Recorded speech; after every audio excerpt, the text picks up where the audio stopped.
आम आदमी पार्टी का इस समय बुरा समय चल रहा है। इसी कड़ी में दिल्ली के सीएम अरविंद केजरीवाल को सोमवार को यानी 30 अक्टूबर को ईडी ने एक नोटिस भेजा है, जिसमें 2 नवंबर को उनको ईडी के सामने पेश होने के लिए बोला गया है। पहले संजय सिंह, मनीष सिसोदिया, सत्येंद्र जैन और अब मुख्यमंत्री अरविंद केजरीवाल। इसके बाद अरविंद केजरीवाल की हवाइयां उड़ी हुई हैं और आम आदमी पार्टी के इस समय हौसले पस्त हो गए होंगे, क्योंकि दिल्ली का सीएम और दिल्ली के आम आदमी पार्टी के मुखिया अगर उनको भी ईडी नोटिस कर रही है और मनीष सिसोदिया को सुप्रीम कोर्ट जमानत देने से मना कर रहा है, तो कुछ ना कुछ तो जरूर है। इसी कड़ी में अब 2 नवंबर को अरविंद केजरीवाल को ईडी के सामने पेश होना है। इनके बड़े सभी लीडर इस समय जेल में हैं और सभी इस समय अपनी जान बचाने के लिए हर वो कोशिश कर रहे हैं। मगर अब अरविंद केजरीवाल का नंबर आने के बाद आम आदमी पार्टी हमलावर हो गई है। उनका साफ साफ कहना है कि आम आदमी पार्टी से बीजेपी घबरा गई है, मोदी डर चुके हैं। इसी कारण वो ऐसे हथकंडे और झूठे ऐसे आरोप लगा के, फर्जी केस बना के उनके ऊपर ऐसे एलिगेशन लगा रहे हैं और उनको नेताओं को जेल भेज रहे हैं। अब कोई कैसे बताए कि आखिर न्यायालय नाम की भी कोई चीज है जो ये सब कुछ देख रहा है और आपके नेताओं को जमानत देने से मना कर रहा है। मगर दिल्ली का क्या होगा, आम आदमी पार्टी का क्या होगा, अब ये सोचने वाली बात है। आम आदमी पार्टी के सभी नेता इस समय आम आदमी पार्टी के बड़े से बड़े नेता और अरविंद केजरीवाल के बचाव में खुल के सामने आ गए हैं। मगर बीजेपी भी ऐसा मौका छोड़ने वाली नहीं है। अरविंद केजरीवाल को लेके आम आदमी पार्टी को बचा रही है आम आदमी पार्टी, तो बीजेपी खुल के उनके अगेंस्ट आ गई है। उनके ऊपर जिस तरीके से आरोप लग रहे हैं, उनके नेताओं को जिस तरीके से जेल भेजा जा रहा है, जिस तरीके से उनके ऊपर कार्रवाई हो रही है, बीजेपी इसका पूरा फायदा उठाना चाहती है। और हो भी क्यों ना, यह राजनीति है। अरविंद केजरीवाल 2 नवंबर को क्या करेंगे, कैसे इसका जवाब देंगे, आगे कार्रवाई क्या होगी, यह तो आने वाला समय बताएगा। मगर दिल्ली का बुरा हाल होना तय है, क्योंकि यह इतिहास में पहली बार हुआ है कि जिसका सीएम इस समय सरकार चला रहा हो, वो इस समय उसके मंत्री, उसके नेता जेल में हो और खुद उस सीएम के ऊपर भी तलवार लटक रही हो। अब आप सोचिए, कहीं अगर बीजेपी जो कह रही है ऐसा हो गया कि अरविंद केजरीवाल भी जेल जाएंगे, अगर ऐसा हो गया तो आप सोचिए आम आदमी पार्टी का क्या होगा। जो भ्रष्टाचार के खिलाफ दिल्ली में आई थी, उसने बड़े बड़े वादे किए थे, उनके सारे साथी उनको छोड़ के दूसरी पार्टियों में जा चुके हैं और बीजेपी के सभी नेता, दिल्ली प्रदेश अध्यक्ष, सांसद, नेता, सभी एक के बाद एक उन पे आरोप लगा रहे हैं और सबका कहना यह है आप थोड़ा इंतजार करिए, सभी एक एक करके खुद अरविंद केजरीवाल भी जेल जाएंगे। अब आप सोचिए, अगर ऐसा होता है तो क्या होगा।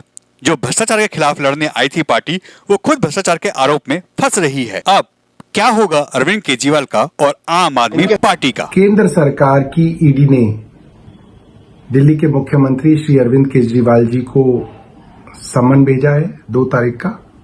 इससे बात साफ हो जाती है कि केंद्र सरकार का एक ही मकसद है, किसी तरीके से आम आदमी पार्टी को खत्म कर देना, और इसके लिए वो कोई कसर नहीं छोड़ रहे। किसी तरीके से कैसे भी फर्जी केस बना के मुख्यमंत्री अरविंद केजरीवाल जी को जेल में बंद किया जाए और आम आदमी पार्टी को खत्म किया जाए। रहे थे कि इस पूरे घोटाले के सूत्रधार अरविंद केजरीवाल हैं, और आज जब माननीय सर्वोच्च न्यायालय ने मनीष सिसोदिया की बेल खारिज की और साथ ही साथ ये भी एस्टेब्लिश किया कि 338 करोड़ की मनी ट्रेलिंग, तो अब अरविंद केजरीवाल को बताना पड़ेगा कि वो 338 करोड़ रुपए कहाँ खर्च किए हैं। और दिल्ली वाले अरविंद केजरीवाल भ्रष्ट शासन से मुक्ति पाना चाहते हैं। अभी हमने दशहरा मनाया है, बुराई पे अच्छाई की जीत का त्यौहार मनाया है, तो आज हमें भी ये लगता है कि अब वो दिन भी आने वाला है कि सच्चाई की जीत होगी। अरविंद केजरीवाल और इनकी पूरी टीम जो छाती पीट पीट कर अपने आप को कट्टर ईमानदार कहती है, इनके सबके चेहरे बेनकाब हो गए हैं। ये काले चेहरे अब जनता के सामने आएंगे।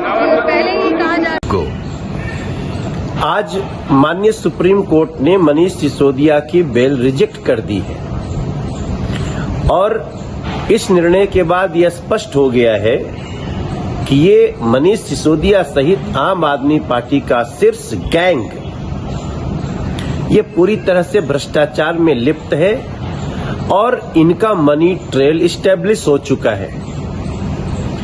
ये लोग शराब घोटाले में, तरह तरह के भ्रष्टाचार में इतने लिप्त हो चुके हैं कि अब इनको माननीय सुप्रीम कोर्ट भी बेल देने से इनकार कर दिया है। और मुझे पूरा विश्वास है कि जो पाप करता है वो एक न एक दिन उसके सामने आता है और आम आदमी पार्टी के शीर्ष नेताओं का अब गिरफ्तार होना बहुत करीब दिख रहा है। अरविंद केजरीवाल की भी गिरफ्तारी निश्चित रूप से होगी, क्योंकि ये पूरा आम आदमी पार्टी का जो शीर्ष नेतृत्व का एक कुनबा है वो पूरी तरह से भ्रष्टाचार में लिप्त है। और आज माननीय सुप्रीम कोर्ट के द्वारा बेल रिजेक्ट करना मनीष सिसोदिया का एक बहुत बड़ा प्रमाण है। आज सुप्रीम कोर्ट से भी मनीष सिसोदिया को जमानत नहीं मिली। इससे यह बात साबित होती है कि मनीष सिसोदिया के खिलाफ शराब घोटाले में जो सबूत हैं वो बहुत ही गंभीर हैं और क्रेडिबल हैं।